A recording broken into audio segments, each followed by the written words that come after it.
মধ্যপ্রাচ্য যখন যুদ্ধের উত্তাপে চলছে, ঠিক তখনই যুক্তরাষ্ট্রের রাজনীতিতে নেমে এলো আরেকটি বড় ধাক্কা। মার্কিন রাজনীতির অন্যতম প্রভাবশালী রিপাবলিকান নেতা প্রেসিডেন্ট ডোনাল্ড ট্রাম্পের ঘনিষ্ঠ সহযোগী এবং ইসরায়েলের কট্টর সমর্থক সিনেটর লিন্ডসে গ্রাহামের মৃত্যুতে তৈরি হয়েছে নতুন রাজনৈতিক শূন্যতা। ইরান বিরোধী কঠোর অবস্থানের জন্য পরিচিত এই প্রভাবশালী নেতার বিদায়ে ওয়াশিংটন থেকে তেল আবিব সবখানে শুরু হয়েছে নতুন আলোচনা। যুক্তরাষ্ট্রের খ্যাতনামা রিপাবলিকান সিনেটর এবং ইসরায়েলের অন্যতম ঘনিষ্ঠ মিত্র লিন্ডসে গ্রাহাম ৭১ বছর বয়সে মারা গেছেন। রোববার বার্তা সংস্থা রয়টার্সের প্রতিবেদনে তার মৃত্যুর খবর জানানো হয়। দীর্ঘ ৩ দশকের রাজনৈতিক জীবনে তিনি যুক্তরাষ্ট্রের জাতীয় নিরাপত্তা, পররাষ্ট্রনীতি এবং মধ্যপ্রাচ্য বিষয়ক অবস্থানের অন্যতম প্রভাবশালী কণ্ঠ হিসেবে পরিচিত ছিলেন। রোববার ভোরে গ্রাহামের কার্যালয়ের জনসংযোগ বিভাগের প্রধান সামাজিক যোগাযোগ মাধ্যম এক্সিতে এক পোস্টে জানান, শনিবার সন্ধ্যায় তিনি আকস্মিকভাবে অসুস্থ হয়ে শেষ নিঃশ্বাস ত্যাগ করেন।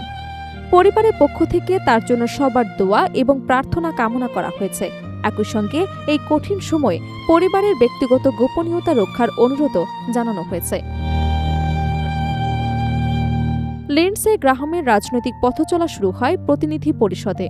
১৯৯৪ সালে তিনি দক্ষিণ ক্যারোলাইনার ৩য় কংগ্রেসি জেলার প্রতিনিধি হিসেবে নির্বাচিত হন। পরে ২০০২ সালে প্রথমবারের মতো মার্কিন সিনেটে নির্বাচিত হন। এরপর ২০০৮, ২০১৪ এবং ২০২০ সালে পূর্ণ নির্বাচিত হয়ে টানা ২ দশকের বেশি সময় সিনেটে দায়িত্ব পালন করেন। সিনেটে থাকাকালে তিনি বাজেট কমিটির চেয়ারম্যান হিসেবে দায়িত্ব পালন করেছেন। পাশাপাশি বরাদ্দ কমিটি, বিচার বিভাগীয় কমিটি এবং পরিবেশ এবং গণপূর্ত কমিটির গুরুত্বপূর্ণ সদস্য হিসেবেও কাজ করেছেন।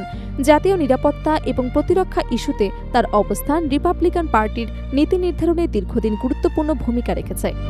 পররাষ্ট্র নীতির ক্ষেত্রে লিন্ডসে গ্রাহাম ছিলেন একজন কড়া অবস্থানের রাজনীতিক। ২০০৩ সালে ইরাকে যুক্তরাষ্ট্রের সামরিক অভিযানের অন্যতম জোরালো সমর্থক ছিলেন তিনি। পরবর্তী সময়ে ইরানের বিরুদ্ধে কঠোর নিষেধাজ্ঞা, সামরিক চাপ এবং প্রয়োজন হলে সামরিক পদক্ষেপ নেওয়ার পক্ষে প্রকাশ্যে অবস্থান নিয়েছেন। তার মতে, যুক্তরাষ্ট্রের নিরাপত্তা নিশ্চিত করতে মধ্যপ্রাচ্যের শক্ত অবস্থান বজায় রাখা প্রয়োজন। নিজের রাজনৈতিক ওয়েবসাইটে গ্রাহাম বারবার উল্লেখ করেছেন, সন্ত্রাস বিরোধী যুদ্ধে এমন নীতি অনুসরণ করা উচিত যা যুক্তরাষ্ট্রের দীর্ঘমেয়াদী জাতীয় নিরাপত্তার স্বার্থকে সুরক্ষিত রাখবে। একই সঙ্গে তিনি ইসরায়েলের নিরাপত্তাকে যুক্তরাষ্ট্রের কৌশলগত স্বার্থের গুরুত্বপূর্ণ অংশ হিসেবে বিবেচনা করতেন। সাম্প্রতিক সময়ে ইরানকে ঘিরে ট্রাম্প প্রশাসনের সামরিক এবং কূটনৈতিক অবস্থানেরও তিনি প্রকাশ্যের সমর্থক ছিলেন। তার মৃত্যুর পরপরই শোক প্রকাশ করেছে ইসরায়েলের প্রতিরক্ষা মন্ত্রণালয়। এর শোকবার্তায় গ্রাহামকে ইসরায়েলের সবচেয়ে কঠিন সময়ে পাশে থাকা একজন অকৃত্রিম বন্ধু হিসেবে উল্লেখ করা হয়। দেশটির কর্মকর্তারা বলেন, ইসরায়েলের নিরাপত্তা এবং আত্মরক্ষার অধিকারের পক্ষে তিনি আন্তর্জাতিক অঙ্গনে সবসময় সোচ্চার ছিলেন। ২০১৬ সালে রিপাবলিকান দলের প্রেসিডেন্ট পদে মনোনয়ন পাওয়ার লক্ষ্যে প্রতিদ্বন্দ্বিতায় নেমেছিলেন লিন্ডসে গ্রাহাম। যদিও প্রাইমারি ভোট শুরু হবার আগেই তিনি নিজের প্রার্থিতা প্রত্যাহার করেন।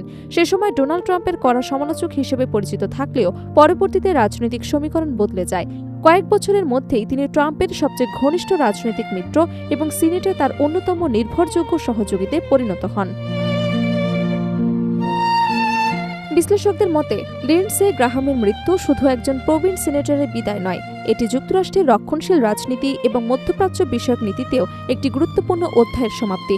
বিশেষ করে ইসরায়েল, ইরান এবং আঞ্চলিক নিরাপত্তা প্রশ্নে তার দৃঢ় অবস্থান দীর্ঘদিন ওয়াশিংটনের নীতি নির্ধারণে প্রভাব ফেলেছে। ফলে তার অনুপস্থিতিতে রিপাবলিকান পার্টি এবং যুক্তরাষ্ট্রের পররাষ্ট্র নীতিতে কী ধরনের পরিবর্তন আসে সেদিকে এখন নজর রাখছে আন্তর্জাতিক মহল।